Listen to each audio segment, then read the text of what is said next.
आज एक्सरसाइज 1.3 करेंगे और उसमें एक ही टाइप का क्वेश्चन है जो बहुत ही ज़्यादा इम्पोर्टेंट है। और मैं पहले ही बता दिया है कि ये एग्ज़ाम में 150% आता है, 150%, ठीक है ना। मतलब आना ही आना, टाल नहीं होएगी इस टाइप के क्वेश्चन की। तो उसका एक ही पैटर्न है। क्या क्वेश्चन है? एग्जाम्पल नंबर कौन सा है वो देख के बताओ मेरे को।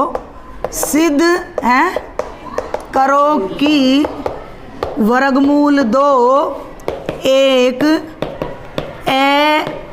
अपरिमेय संख्या है। ठीक है, कौन सा एग्जाम्पल है? ये थ्योरम है?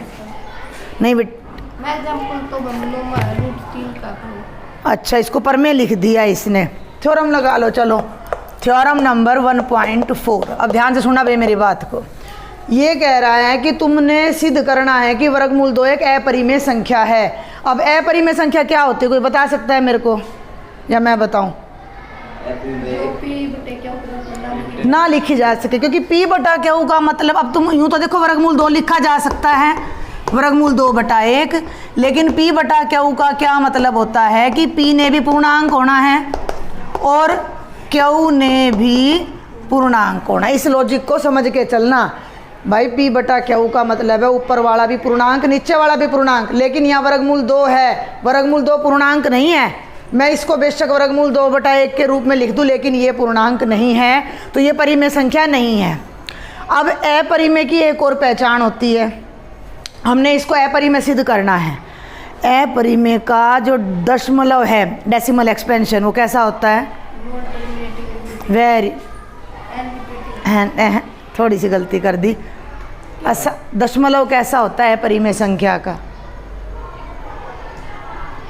परिमेय का दशमलव कैसा होता है? कल ही 9th में भी कराया है मैंने, ये 9th का काम है। परिमेय संख्या को जब दशमलव में बदलते हैं तो या तो वो शांत होती है, अशांत और आवर्ती। तो अपरिमेय में अशांत और अनावर्ती, नॉन रिपीटिंग, नॉन टर्मिनेटिंग, ना तो कोई डिजिट रिपीट करेगी और ना ही वो दशमलव कभी ख़त्म होगा। अब ध्यान से सुन लेना मेरी बात। जब भी अपरिमेय संख्या कोई दशमलव में बदलते हैं तो उसका डेसिमल एक्सपेंशन ना तो कभी ख़त्म होता है और ना कभी उसके अंदर किसी अंक की, किसी ब्लॉक की आवर्ती होती है। अब ये कह रहा है कि सिद्ध करो कि वर्गमूल 2 अपरिमेय है। तो एक तरीका तो ये बनता है कि भैया हम वर्गमूल 2 को लें और लंबी विभाजन विधि से 2 का वर्गमूल ज्ञात करें। लेकिन ये कितने स्थानों तक ज्ञात करेंगे हम? भाई हमें तो अशांत दिखाना है और फिर अनावर्ती दिखाना, तो ये विधि बहुत ज़्यादा लंबी पड़ जाएगी। आप 10 स्थान तक भी इसको करोगे ना तो भी थोड़ा है, ठीक है। तो हम इस तरीके से इसको नहीं करेंगे। अब एक तरीका और होता है इसको करने का, जिसे हम इंग्लिश में बोलते हैं कॉन्ट्राडिक्टरी मेथड। पंकज, अपवाद, उल्टा लेकर चलेंगे हम इस सवाल को, उल्टा, कि माना ये अपरिमेय नहीं है। ध्यान से सुनना। आप सीधा क्या लिखो, बहुत ही आसान है, ध्यान से समझोगे तो। माना वर्गमूल 2 एक अपरिमेय संख्या नहीं है। माना वर्गमूल 2 अपरिमेय संख्या नहीं है। वास्तविक संख्या 2 ही तरह की होती है, या तो अपरिमेय होती है या परिमेय होती है। अब जब ये अपरिमेय नहीं है तो कैसी है? परिमेय है। इसका मतलब वर्गमूल 2 एक कैसी संख्या हो गई? परिमेय संख्या है, ठीक है। अब परिमेय संख्या है तो अभी अभी हमने डिस्कस, वो नहीं करना कॉपी में, अभी अभी हमने डिस्कस करा कि जो संख्या परिमेय होएगी उसको हम किस तरह लिख सकते हैं? p बटा क्यू के रूप में। यहाँ अब तुमने ये ध्यान रखना है कि p और q क्या हैं? पूर्णांक हैं। एक और बात, q 0 नहीं है। और एक और बात जो सबसे ज़रूरी है, वो बात क्या है कि p और q सह अभाज्य हैं, को प्राइम हैं। अर्थात p व q का, ये बात समझना, मैं भी उदाहरण से समझा भी दूंगी आपको, का साझा गुणनखंड क्या है? 1 है। इसमें कोई इतनी बड़ी रामायण नहीं कि तुम्हारे समझ में ही ना आए। ध्यान से सुनो। मान लो मैंने लिख दिया 10/15, P बटे क्यू हो गया हमारा, P और क्यू पूर्णांक हो गए, नीचे वाला नॉन जीरो हो गया। लेकिन ये कहता है हिमांशु, ये बात बेटा बहुत ध्यान से समझनी, ये 5 नंबर में आता है सवाल कि P और क्यू सह अभाज्य हैं। सह अभाज्य संख्याएं कौन सी होती है? जिनका HCF 1 होता है, यानी उनके बीच में और कुछ नहीं आ रहा। कट रहे हैं 5 दूनी 10, 5 तिये 15, कितना आ गया? अब आगे नहीं कट रहा, एक के पहाड़े में कटेगा। 1 दूनी 2, 1 तिया 3, फिर 2/3, 1 दूनी 2, 1। मतलब क्या है, हमने कहाँ से शुरू करा? मान लिया ये अपरिमेय नहीं है। भैया अपरिमेय नहीं है तो परिमेय जरूर है, क्योंकि संख्याएं 2 तरह की होती हैं। वास्तविक संख्याएं तो पढ़ रहे हैं हम, 2 ही तरह की होती है, या तो परिमेय होगी या अपरिमेय। अपरिमेय नहीं है तो परिमेय है, और अब जब वो परिमेय है तो इसे हम P/Q के रूप में लिख सकते हैं। अब ये बात तुमने याद रखनी है हर सवाल में गुलशन, कि P और Q दोनों पूर्णांक हैं, नीचे वाला डिनोमिनेटर हर यानी Q नॉन जीरो है, P और Q सह अभाज्य यानी को प्राइम है। इस बात का क्या मतलब है कि P और Q का साझा गुणनखंड 1 है। इसको यूज करने वाले हैं अब हम, ठीक है? तो ये हमने मान लिया। यहाँ तक कोई दिक्कत हो तो बताओ, ठीक है? इसको ना एक काम और करना है, थोड़ी सी जगह कम रहेगी, इसको समीकरण नंबर 1 कर लेना, या इसको दोबारा यहाँ उतार लो कि भी समीकरण नंबर 1 से वर्गमूल 2 किसके बराबर आ गया? अच्छा एक बात और बताऊँ, मैंने तो ना ये चीज़ यहाँ लिखी है, तुम्हें ये दोबारा ना लिखनी पड़ेगी, तुम इसको यहाँ लिख देना, तो ये लाइन मुझे दोबारा नहीं उतारनी पड़ेगी। यहाँ तक कोई दिक्कत? अब कर दो दोनों तरफ वर्ग, स्क्वेयरिंग बोथ साइड्स। दोनों तरफ वर्ग करने पर पूरा आ रहा है ना ये स्क्रीन में, तो वर्गमूल 2 का वर्ग और बराबर है P/Q का भी वर्ग, ठीक है? वर्गमूल से वर्ग कट जाएगा, 2 बच जाएगा, P का वर्ग बटे Q का वर्ग। आर पार कर दो, गुणा क्रॉस मल्टीप्लाई कर दो, मल्टीप्लाइंग क्रॉस मल्टीप्लाइंग, ठीक है? थोड़ा सा जितना आता है वो यहीं करते हैं, रेंज में है ना ये। क्रॉस मल्टीप्लाइंग का मतलब है ये Q स्क्वेयर यहाँ चला जाएगा, 2Q² बराबर है P²। अब यहाँ एक बात और समझनी है, इसको उल्टा करके लिख दो। P ना स्क्वेयर से स्क्वेयर तो थोड़ी काटना, स्क्वेयर तो हमने बनाया है, स्क्वेयर तो हमने बनाया है, स्क्वेयर पहले था थोड़ी, हम लाए हैं ना, तो हम नहीं काटेंगे इसको। अब पहली एक्सरसाइज हमने कर ली हिमांशु, उसमें मैंने नू बताई थी, पहला एक्सरसाइज का एग्जाम्पल था कि कोई भी संख्या सम है तो 2n के रूप में लिखी जा सकती है, विषम है 2n जमा 1 के। तो वहाँ मैंने एक बात और बताई थी, ना बताई हो तो अब बता रही हूँ कि 2 की टेबल में जो भी संख्या आएगी वो 2n 2m या 2k के रूप में लिखी जाएगी। 3 की टेबल में कोई संख्या आएगी 3n के रूप में लिखी जाएगी। भाई 3 से गुणा हो रही है ना, 3 गुणा n। 4 की टेबल में आ रही है तो 4 गुणा n। m देखो n से m से k से कोई फर्क नहीं पड़ता, ठीक है? बात समझ आ रही है? 5m का मतलब 5 गुणा m, और जो 5 से गुणा होगी वो 5 के पहाड़े में आ गई, जो 4 से गुणा होगी वो 4 के पहाड़े में आ गई, जो 3 से गुणा होगी वो 3 की टेबल में आ गई। हिमांशु बहुत डीप है ये, पहले बता रही हूँ, और आसान भी बहुत है। ये वो सभी बातें हैं इसके अंदर जो हमने पहले पढ़ रखी हैं। अब हमने भाग भी पढ़ रखी है, हमने भाग पढ़ रखी है। मान लो मैं ले लूँ क्या ले लूँ, 24 ले लूँ। 24 को मैं 4 गुणा 6 लिख सकती हूँ। ध्यान से सुनना मेरी बात को, सही हो तो बताना। 24 को मैं 4 गुणा 6 लिख सकती हूँ, लिख दिया। अब मैं ऐसे कह सकती हूँ 24 4 से भाग हो रहा है, 24 4 से भाग हो रहा है, 24 6 से भाग हो रहा है, हो रहा है। अब यहाँ एक बड़ी आसान सी बात है जो हम अपनी पिछली हर कक्षा में पढ़ते आ रहे हैं, सुन रहा है ना रमन? अब भाई 24 के गुणनखंड कर दिए, गुणनखंड माने टुकड़े कर दिए गुणा में, तो इन दोनों से ये पूरा पूरा भाग होगा। किसी भी संख्या के जब हम गुणनखंड करते हैं तो वो संख्या प्रत्येक गुणनखंड से पूरी पूरी भाग होती है। अब ध्यान दो, P² का मतलब है 2Q² यानी 2 गुणा Q²। कोई गलती तो नहीं कर रही मैं? इसका मतलब ये संख्या के ये दो गुणनखंड हो गए तो पी स्क्वेयर 2 से पूरा पूरा भाग हो जाएगा या नहीं? पंकज पक्का? रमन समझ आ रही है थोड़ी बहुत बेटा? देख 24 के 2 टुकड़े हो गए तो 24 4 भाई टॉफ़ी बताई थी मैंने तुम्हें 12 टॉफ़ी ले आई मैं। 3 टॉफ़ी 4 बच्चों में बट जाएंगी, 4 टॉफ़ी 3 बच्चों में बट जाएंगी, यानी 12 टॉफ़ी 3 से भाग होगी, 12 टॉफ़ी 4 से पूरी भाग होगी, बची नहीं ना।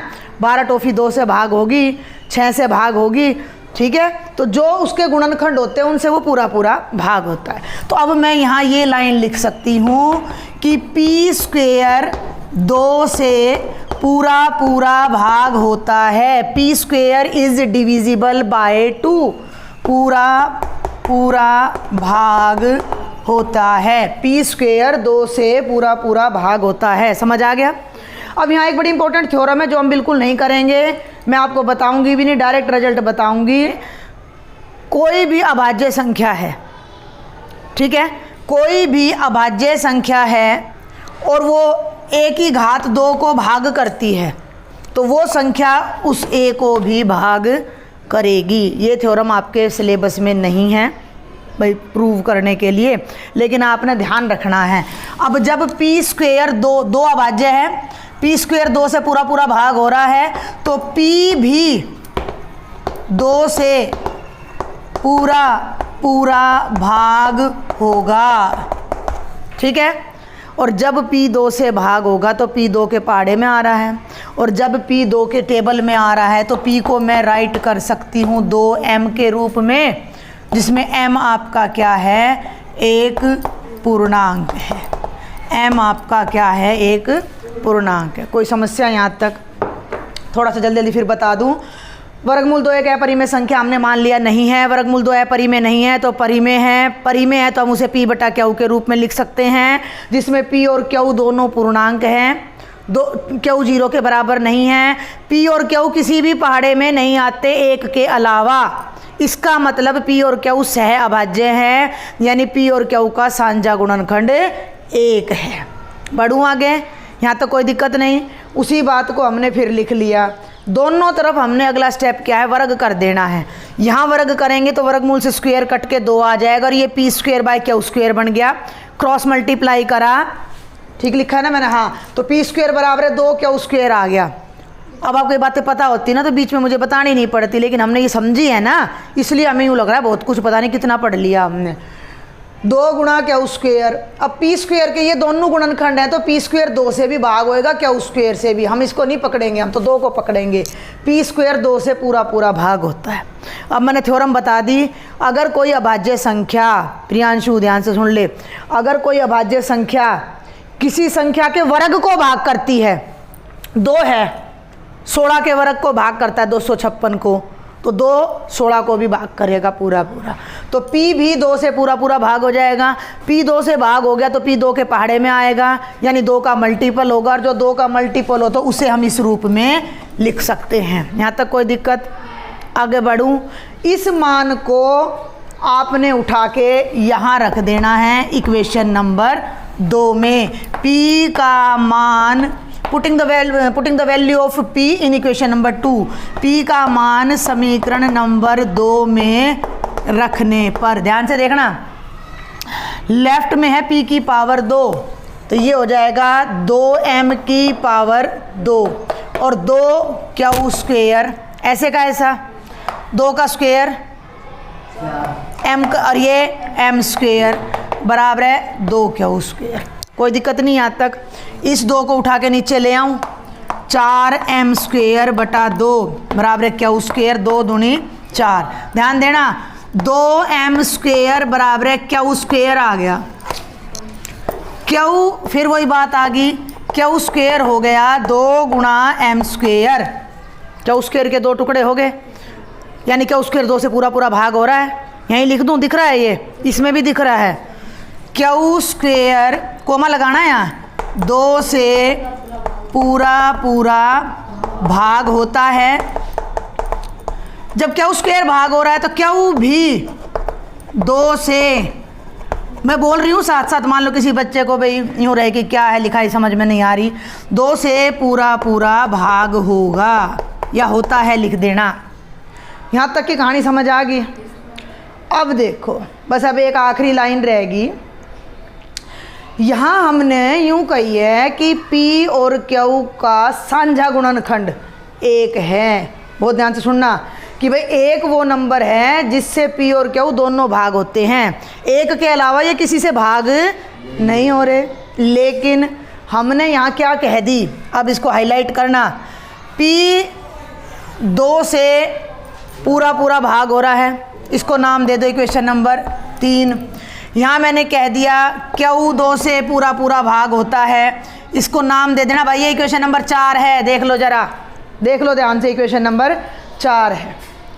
ध्यान से सुनना, P 2 से भाग हो रहा है, Q भी 2 से भाग हो रहा है, इसका मतलब P और Q का साझा गुणनखंड तो 2 हो गया। हो गया ना। थोड़ा सा ऊपर से रफ कर दूँ, इसको मैं रफ कर दूँ। अब आप यहाँ क्या लिखोगे कि इक्वेशन नंबर 3 और 4 से क्या आया कि P व Q का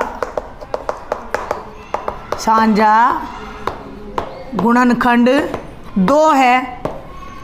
और यहाँ हम कह रहे हैं कि दोनों का साझा गुणनखंड 1 है। हम अपनी ही बात को गलत सिद्ध कर रहे हैं। इसको ना नाम देना भूल गई, इसको कोई नाम दे देना स्टार। तो यह कथन स्टार के अगेंस्ट है, यानी कि भाई जो बात मैंने यहाँ कही है ये इसकी कॉन्ट्राडिक्शन है, इसका अपवाद है। भाई जो बात हमने नंबर स्टार इक्वेशन में कही, अगर भाई P और Q केवल 1 से भाग हो रहे हैं, वो बात यहाँ गलत सिद्ध होगी। गलती कैसे हुई, गलत कैसे होगी, गलत, हाँ गलत शुरू में ही होगी। या हमने नू कह दी कि परी में है, यानी हम गलत थे शुरू में, तो इससे सीधी सी बात है परी में नहीं है तो फिर कैसी है, परी में है। इसको कॉन्ट्राडिक्टरी मेथड बोलते हैं। अगर बात ने उल्टे बड़ पकड़े, उल्टी तरफ से उसको शुरू किया जा रहा है, पहले कह दी परी में नहीं है, परी में है, फिर बाद में कह दी ओहो ये तो गलत हो गया, तो इसका मतलब ये परी में नहीं है, ये है परी में। ठीक है, इसको कॉन्ट्राडिक्टरी मेथड बोलते हैं। जब हम हायर क्लासेज में जाते हैं तो वहाँ पर बड़ी बड़ी थ्योरम्स के ना प्रूफ हम देते नहीं हैं, वहाँ पे यही मेथड ज़्यादातर अप्लाई होते हैं। तो यहाँ हम लिखेंगे कि यह कथन स्टार का अपवाद है। कॉन्ट्राडिक्शन को हिंदी में को असत्य सिद्ध करता है, ये लिख दो। यह कथन स्टार को असत्य सिद्ध करता है, अतः हमारी यह मान्यता गलत है। अतः हमारी यह मान्यता गलत है कि वर्गमूल 2 परी में है। ठीक है, अतः हमारी यह मान्यता गलत है कि वर्गमूल 2 परी में है। इसका क्या मतलब हो गया कि वर्गमूल 2 एक अपरी में संख्या है। वर्गमूल 2, इसको ना एक बार तो मैंने पूरा डिटेल में बता दिया है आपको बहुत अच्छे से। अगर ये क्वेश्चन 5 नंबर में आएगा तो आपको इतना करना है। कई बार यही क्वेश्चन 3 में भी आ जाता है, तो वहाँ मैं थोड़े से कुछ स्टेप्स बाद में अभी तो हम इसको समझेंगे अच्छे से, हटवा दूंगी। बाकी 90% अगर सिलेबस से डिलीट ना हो तो ये आपका कंप्लीट क्वेश्चन 5 मार्क्स में आता है। ठीक है, यहाँ से आगे एक बार फटाफट फिर बता देती हूँ। P² 2 से भाग हो गया, P भी 2 से भाग हो गया। जब कोई संख्या 2 से भाग हो रही है तो 2 के पहाड़े में आएगी, 2 की टेबल में आएगी। तो P को मैंने 2m लिखा। P की इस वैल्यू को वापस दोनों तरफ रखा, जितना कटा पिटा हल करा, तो Q² भी 2m² आ गया। यानी Q² के भी 2 फैक्टर्स हो गए, 2 और m², यानी Q² 2 से कम्प्लीटली डिवाइड हो गया, Q भी 2 से डिवाइड हो गया। अब हमने इन दोनों बातों को मिला दिया कि P भी 2 से भाग हो रहा है, Q भी 2 से भाग हो रहा है, तो P और Q का साझा गुणनखंड 2 हो गया। थोड़ी देर पहले इसी सवाल में हमने ये कही है कि P और Q का साझा गुणनखंड 1 है परिभाषा के वजह से, और यहाँ हमने कह दी कि पी और क्यू का साझा गुणनखंड 2 है, तो हमने अपनी ही कही हुई बात को गलत सिद्ध कर दिया। तो इसको यहाँ, इसको तुम भाषा को बदल सकते हो, जरूरी नहीं है कि जो मैंने इतना बड़ा लिखवा है तुम इतना बड़ा लिखो। तो तुम यहाँ लिख देना कि यह कथन स्टार को असत्य सिद्ध करता है, अतः हमारी मान्यता मतलब जो हमने सपोज किया था कि भाई वर्गमूल 2 परिमेय, वो गलत है। इसका मतलब वर्गमूल 2 एक अपरिमेय संख्या है। अब इसमें जो सवाल आ सकते हैं इस टाइप में, एनसीईआरटी में क्वेश्चंस बहुत कम होते हैं। एक तो √3 का है, एक √5 का नहीं हो तो वो आपने ट्राई करना है, और एक √7 का। ये आपने एज ए होमवर्क पहले इनको ट्राई करना है इसी क्वेश्चन को देख के। √2, √3, √5 और √7, ये 4 आपके होमवर्क हैं जो आपने अपने घर से करके लाने हैं। कोई डाउट है तो आपने मुझे बताना है।